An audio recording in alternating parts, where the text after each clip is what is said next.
কারণ দর্শানোর নোটিশ দেওয়ার পরও যোগদান না করায় বায়তুল মোকাররম জাতীয় মসজিদের খতিব মাওলানা রুহুল আমিনের জায়গায় দায়িত্ব পেয়েছেন হাফেজ মাওলানা ডক্টর মুফতি ওয়ালিউর রহমান খান।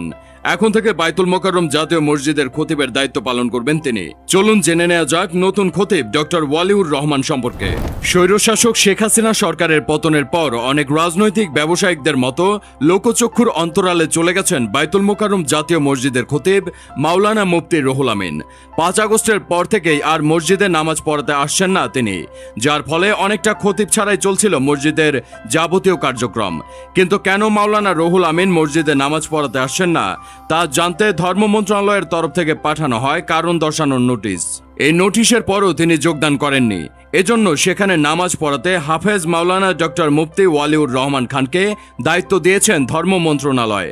জাতীয় ও আন্তর্জাতিকভাবে স্বীকৃত হাফেজ মাওলানা ডক্টর মুফতি ওয়ালিউর রহমান খান বিগত 2 জুমাতেও খতিবের দায়িত্ব পালন করেছেন। তিনি ইসলামিক ফাউন্ডেশন বাংলাদেশের মুহাদ্দিস পদে 18 বছর ধরে কর্মরত রয়েছেন। 1969 সালের 2রা মে কিশোরগঞ্জের ধর্মীয় ঐতিহ্যবাহী এক মুসলিম পরিবারে মুফতি ওয়ালিউর রহমান খানের জন্ম হয়। সেই হিসেবে বর্তমানে তার বয়স 55 বছর। বাংলাদেশ কওমি মাদ্রাসা শিক্ষা বোর্ড বেফারেকের সাবেক মহাসচিব ও আজীবন সহ সভাপতি, জামিয়া ইমদাদিয়ার সাবেক উপাধ্যক্ষ মাওলানা আতাউর রহমান খান তার পিতা।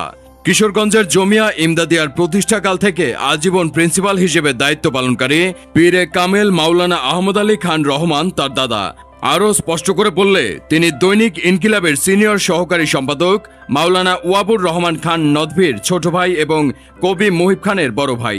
ডক্টর ওয়ালিউর রহমান পবিত্র হিফজুল কোরআন থেকে কওমি মাদ্রাসার সর্বোচ্চ স্তর দাওরায়ে হাদিস সম্পন্ন করেন কিশোরগঞ্জ জামিয়া ইমদাদিয়াতেই। এছাড়া ঢাকা নেসারিয়া কামিল মাদ্রাসা থেকে কৃতিত্বের সঙ্গে কামিল পাশ করেন। দেশের অন্যতম শীর্ষ কওমি মাদ্রাসা রাজধানী ঢাকার জামিয়া হুসাইনিয়া আরজাবাদ মাদ্রাসা থেকে লাভ করেন ইফতা সনদ। মুফতি ওয়ালিউর রহমান খান শিক্ষাজীবন শেষে 2005 সালে ইসলামিক ফাউন্ডেশনের বাংলাদেশের মুহাদ্দিস পদে যোগ দেন। তাছাড়া বায়তুল মোকাররম জাতীয় মসজিদে বিকল্প ইমাম হিসেবেও দায়িত্ব পালন করেন। পাশাপাশি বায়তুল মোকাররম জাতীয় মসজিদের ঈদ জামাতে 2006 সাল থেকে প্রতি বছরই তিনি ইমাম হিসেবে দায়িত্ব পালন করে আসছেন। দেশের মাদ্রাসা অঙ্গনের বিশিষ্ট এক শিক্ষাবিদ 2022 সালে ইসলামী বিশ্ববিদ্যালয় থেকে অর্জন করেন পিএইচডি ডিগ্রি। ইবির 254তম সিন্ডিকেট সভায় তাকে পিএইচডি ডিগ্রি প্রদান করা হয়। আল হাদিস অ্যান্ড ইসলামিক স্টাডিজ বিভাগের প্রফেসর ডক্টর মোহাম্মদ মুজাহিদুর রহমানের তত্ত্বাবধানে এই ডিগ্রির অভিসন্দর্ভ ছিল মোহাম্মদ আশিক ইলাহি বুলন্দশহরী। ইসলামী শিক্ষায় তার অবদান। জাতীয়ভাবে অনেক গুরুত্বপূর্ণ দায়িত্ব পালন করতে হয় ডক্টর ওয়ালিউর রহমানকে। ইসলামিক ফাউন্ডেশনের মুহাদ্দিসের পদে থাকায় জাতীয় চাঁদ দেখা কমিটি, ফিতরা নির্ধারণ কমিটি সহ ধর্মীয় বিভিন্ন বিষয়ক রাষ্ট্রীয় সিদ্ধান্তে গুরুত্বপূর্ণ ভূমিকা পালন করেন তিনি।